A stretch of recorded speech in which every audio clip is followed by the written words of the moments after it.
एका रिनोन्ड इन्स्टिट्यूटचा प्राध्यापक आहे।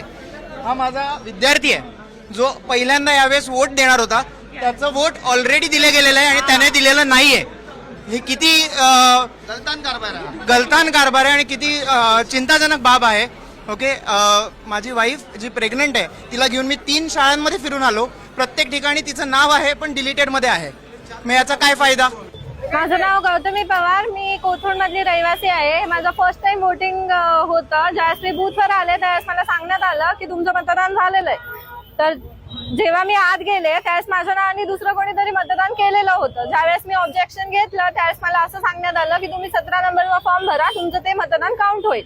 पण जे मी अजून त्यासाठी मी मतदान केलेलं नाहीये। मी वापस आले कारण माझ्या सारखे अजून तिकडे 10 ते 15 जण आहेत ज्यांचं असंच बोगस मतदान झालेलं आहे।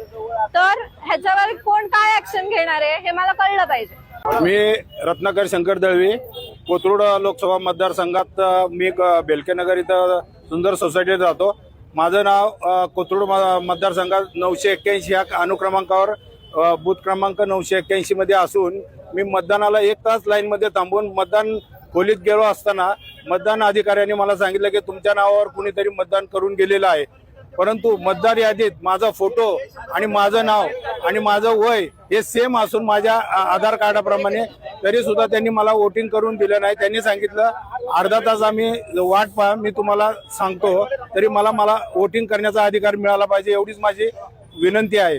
दुसऱ्या बाईने माझ्या ह्याच्यावर मतदान करून गेली। मग हे का चेहरा बघत नाही का?